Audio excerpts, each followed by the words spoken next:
Hello everyone. So today we are going to revise week 2 content of mathematics for your qualifier or quiz 1 exam.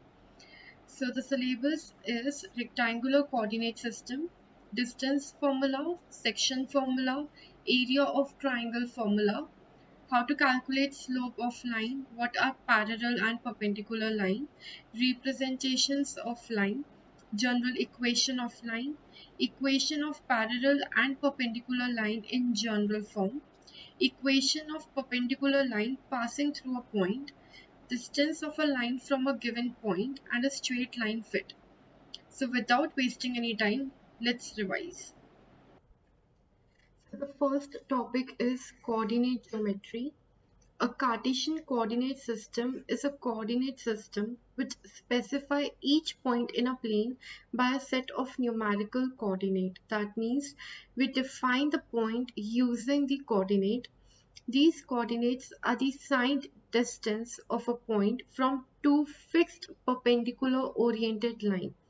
One is the x-axis, one is the y-axis. Both are perpendicular and coordinates are actually the signed distances of a point.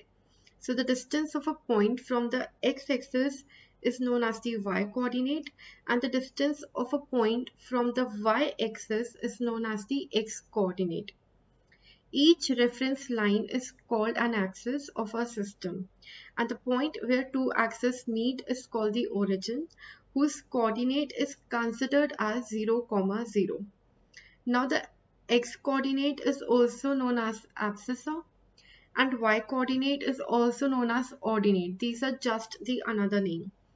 Now, one important thing for you all to understand is that this is the coordinate system where we have an x-axis and y-axis perpendicular to each other, and the point where they meet is known as the origin, whose coordinates are 0, 0. Now this coordinate have are divided into four parts. First quadrant, second quadrant, third quadrant, and fourth quadrant. Now let's talk about the sign convention. So this is the x-axis where right hand side is the positive, all are positive here, and left hand side from this origin are negative. Similarly on y-axis, above 0, 0 is positive and below origin is negative. Now this is the sign convention which we follow. So in first quadrant, how a point is defined, it will be plus comma plus. That means x coordinate will be plus and y coordinate will be plus. Similarly in second quadrant, x coordinate will be negative and y quadrant will be positive. Okay. In third quadrant, both will be negative. And in fourth quadrant, x-axis or the x coordinate is positive, but the y coordinate is negative. This is very easy. Now the distance between any two points in the coordinate system. So for example, I have 2 points in that Cartesian plane. So point 1 is x1 comma 1 x1 comma y1, and point 2 is x2 comma y2. Then the distance between them can be written as this. Now what is the area of triangle? Now this is a very easy formula of triangle where we have written the x coordinate of all the 3 points and then multiplied by the difference of y. Do remember that if I am multiplying x1, then the difference of y are of y2 and y3. Similarly यहाँ पे x2 है तो difference is of y3 and y1. यहाँ पे अगर x3 है तो यहाँ पे y1 होगा और y2 का difference होगा. So this is the one formula of area of triangle. Now anyone who know how to solve the matrix, I have the easier formula for it, and that is half x1 y1 1, x2 y2 1, and x3 y3 1. Now solving this matrix is really easy, and then you just have to divide it by half to get the area of a triangle. So instead of solving this whole lengthy calculation, you could have done this formula as well. But the prerequisites is that you need to know how to solve the matrix. Okay. Now let's understand what is the section formula. So for example, okay, Now I just need the diagram. Now this is a diagram for the internal section of A and B. So there is a line, one part is A, one point is A and one point is B, and I have been given with the coordinates as well. Now I have been given कि P इन दोनों के बीच में एक point है जो कि M into N के ratio में इस लाइन को डिवाइड करता है. अब मुझे बताओ ये P का कोऑर्डिनेट क्या है या P का पोजीशन बताओ. बेसिकली P की x और y कोऑर्डिनेट कैलकुलेट करो. तो this is known as the internal section formula. Now how to write formula, see this very carefully. तो यार P का जो x कोऑर्डिनेट होगा वो ऑब्वियसली A और B के x कोऑर्डिनेट से निकलेगा, but how? For example you are taking M, तो इसके ऑपोजिट वाला पॉइंट का x कोऑर्डिनेट लो और N के साथ उसके ऑपोजिट वाले पॉइंट का x कोऑर्डिनेट लो. अगर मैं P वाले पॉइंट का x कोऑर्डिनेट निकाल रही हूँ तो so it will be mx2 plus nx1 upon m plus n. So this is the x coordinate of P. Similarly the y coordinate, तो y coordinate A और B के y coordinate से आएगा. So it will be my2 plus ny1 upon m plus n. So the only thing, the formula is very easy, but the only thing which you need to understand is कि m वाला अगर part ले रहे हो तो इसके opposite वाला जो पॉइंट होगा ना उसके कोऑर्डिनेट लो. लोग गलती क्या करते हैं ना, n के साथ b वाला ही कोऑर्डिनेट ले लेते हैं. No, you don't need to take the adjacent points but the opposite point. m के साथ b आएगा, n के साथ a आएगा. Am I clear? Okay.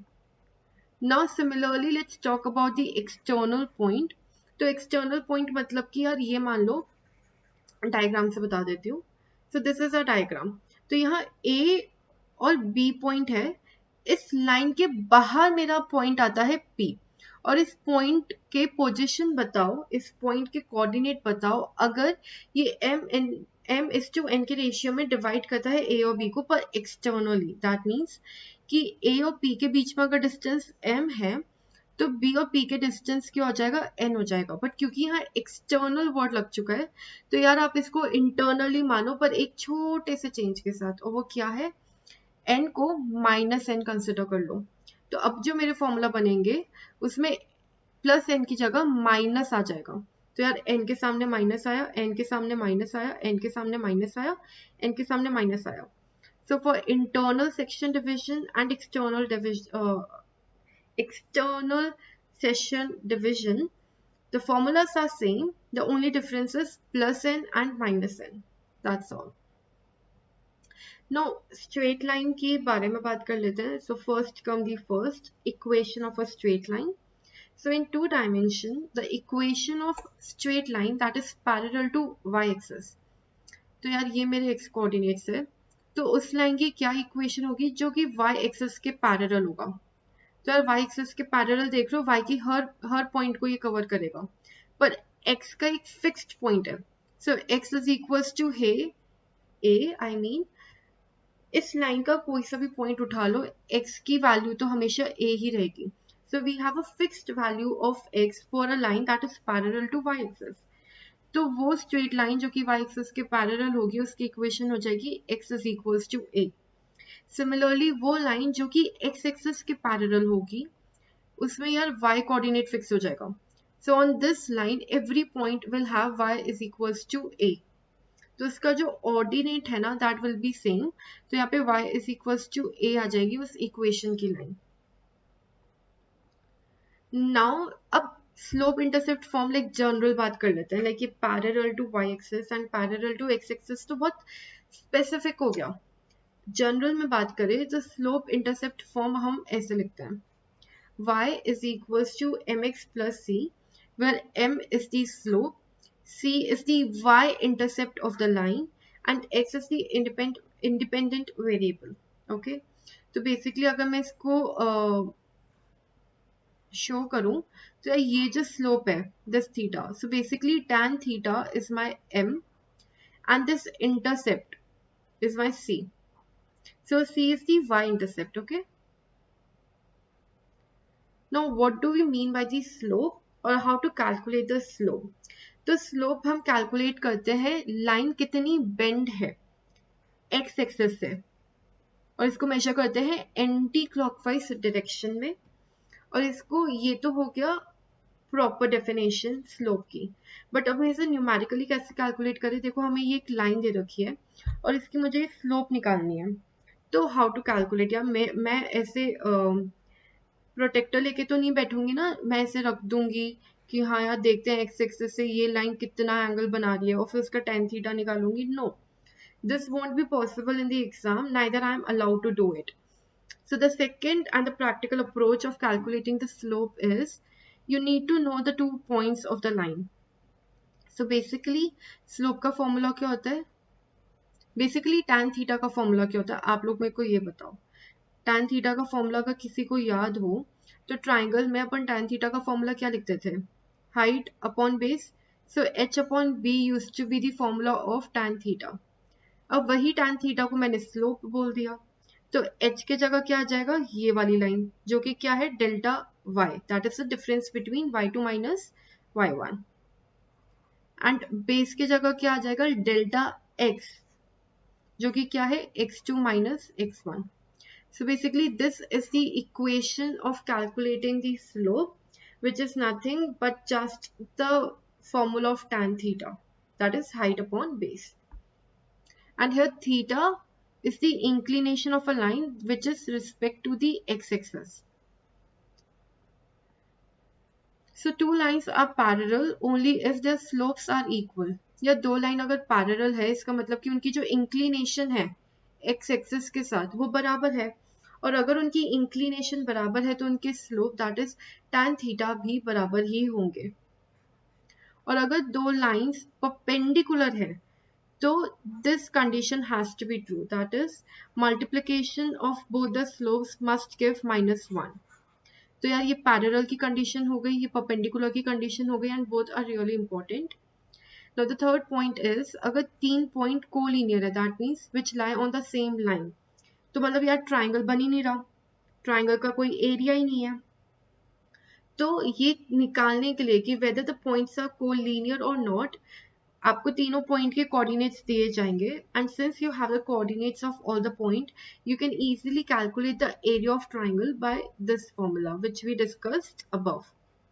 तो तीनों पॉइंट है तो तीनों पॉइंट से आप एरिया ऑफ ट्राइंगल निकाल लोगे। अगर अपना एरिया ऑफ ट्राइंगल 0 आया दैट मीन्स उन तीनों पॉइंट ने ट्राइंगल बनाया ही नहीं, और वो कब नहीं बनता? जब तीनों के तीनों एक ही लाइन में लाया करेंगे, ठीक है ना? So 3 points will be collinear only if the triangle formed by these 3 are 0. So the 2-point form of a straight line connecting the points this and this are. अच्छा, अपन ने एक इक्वेशन तो पढ़ ली लाइन की which is the common one, that is y is equals to mx plus c. But what if I don't know the intercept and the slope, but I have been given the 2 points on the line? Then I have the another equation which is known as the 2-point form of a straight line. And how we write this? This is also very easy. Let me tell you. So all we do is, for example, I have these point and I want to write the equation of this line joining these 2 point. तो यार यहाँ हो जाएगा y minus y1. Similarly यहाँ जाएगा x minus x1. I have taken these coordinate of the 1 point. अब यहाँ आएगा slope. एंड स्लोप कैसे लिखते थे मैंने आपको बता ही रखा, that is delta Y upon delta X. Delta Y की जगह मैं क्या लिख सकती हूँ? y2 माइनस y1, और यहाँ पे भी क्या लिख सकते हैं? x2 minus x1। या टेक अ नोट, कुछ बच्चे ना जल्दी जल्दी में क्या करते हैं? y2 minus y1 x1 minus y2 लिख देते हैं, which is absolutely wrong. Sign हमारा ऑपोजिट हो चुका है। अगर आपने सेकंड वाले पॉइंट का कोऑर्डिनेट पहले लिखा है तो नीचे भी सेकंड वाले पॉइंट का कोऑर्डिनेट ही पहले आना चाहिए। तो इन माइन्यूट चीजों का ध्यान रखा करो, जल्दी जल्दी में गलती ना हो जाए। Okay, now the last point and that is the angle between the two line. तो यार मुझे दो लाइंस गिवन है, one is L1 and another is L2, and दोनों के इंक्लिनेशंस गिवन है। So basically tan alpha 1 can be written as m1, that is slope of line 1, and tan alpha 2 can be written as m2, that is the slope of line 2. अब मुझे tan theta and tan phi calculate करना है, that is the angle between the two line. ठीक है, तो यार अच्छा, अब इसमें ना एक बहुत ही अच्छी लर्निंग आपको मिलती है, ऑल्दो मैं आपको डायरेक्टली फॉर्मूला बता सकती हूँ, बट इसमें ना एक लर्निंग है। और यार आईआईटी में आपको कॉन्सेप्ट्स आने चाहिए, ना कि फॉर्मूला। तो okay, so first tell me कि थीटा और फाई में से कौन सा एक्सटीरियर एंगल है इस ट्रायंगल का। अब आप लोग सोचोगे कि थीटा और फाई दोनों ही एक्सटीरियर एंगल्स है, but the answer is no. यार देखो, अब ऐसी फिगर में आप बहुत जल्दी बता दोगे, ये मेरा ट्राइंगल है A B C and this is angle theta, तो ये एक्सटीरियर एंगल है, हाँ कि ना। यार अब इसमें ना एक माइन्यूट सा ना चीज देखो कि इस थीटा को जब मैं कंप्लीट कर रही हूँ इस लाइन के साथ, इसका कॉम्प्लीमेंट्री एंगल बना रही हूँ, तो इसका जो कॉम्प्लीमेंट्री एंगल है that is the angle of a triangle that lies inside the triangle. Therefore, theta is exterior and its complementary angle is interior. But अगर मैं इस वाले थीटा की बात करूं, तो यार अगर मैं ये वाली लाइन कंप्लीट कर रही हूँ तो भी ये मेरे ट्राइंगल में इन्वॉल्व नहीं हो रहा, और ये वाली लाइन कंप्लीट कर रही हूँ तो यार ये अलग से फाई है ही, जो कि अगेन मेरे ट्राइंगल में इंक्लूड नहीं हो रहा। Therefore, this theta is not my exterior angle. So this theta is not the exterior angle of the triangle ABC. Why? क्योंकि इसका जो complementary angle है that is not internal, that is not the interior angle, right? Now let's judge phi. तो यार phi का अगर मैं ये वाली लाइन कंसिडर करती हूँ तो ये नहीं कर रहा। अगर मैं ये वाली लाइन कंसिडर करती हूँ तो यार ये जो एंगल बन रहा है ना इसका complementary angle, this is angle A of the triangle. Therefore ये जो फाई है ना, this is the exterior angle. So this is not, I mean this is not, and this is the exterior angle of the triangle. Now you already know that the exterior angle is equals to the sum of two opposite interior angle. तो ये phi के opposite क्या है, alpha 1 है, और ये वाला angle है which can be written as 180 minus alpha 2। Therefore this phi is nothing but alpha 1 plus 180 minus alpha 2. Now I need to calculate tan phi. Therefore I need to calculate tan of alpha 1 plus 180 minus alpha 2. यार अब एक चीज बताओ, ये जो अपने coordinate system होता है यहाँ पे सारे के सारे पॉजिटिव होते हैं, ऑल पॉजिटिव।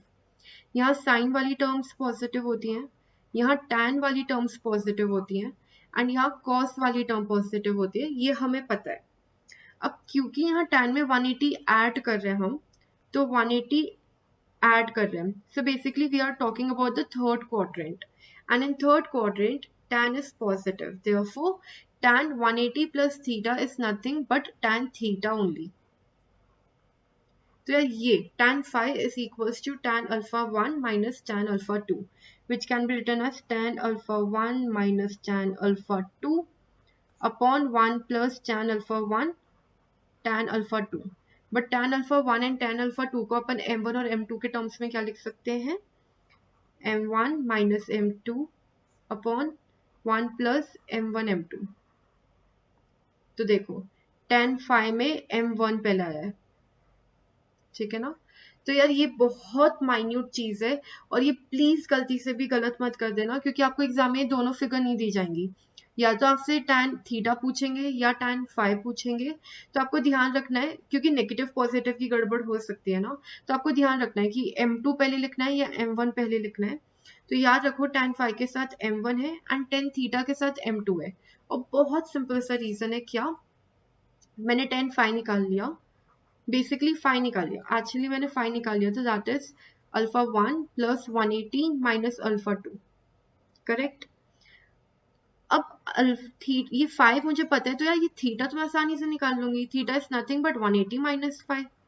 तो theta can be written as 180 minus alpha 1 minus 180 plus alpha 2। 180 180 got cancelled, तो theta is nothing but alpha 2 minus alpha 1। अब इसमें वापस से दोनों साइड आप tan कर दो, so tan theta is nothing but tan of alpha 2 minus alpha 1. So alpha 2 पहले आया तो m2 यहाँ पहले आ गया, that's all. So this was the derivation, और इसमें जो लर्निंग चीज थी वो क्या थी कि एक्सटीरियर एंगल कैसे पता लगाते हैं। Okay, so now this was the maths revision of week 2, and if you want us to upload the maths revision video of week 3 and week 4, then give this video 30 plus likes so that our hard work doesn't go in vain. And do subscribe to the channel and put the notifications on, because revision video will be out as soon as you guys hit the 30 like. Thank you so much for watching.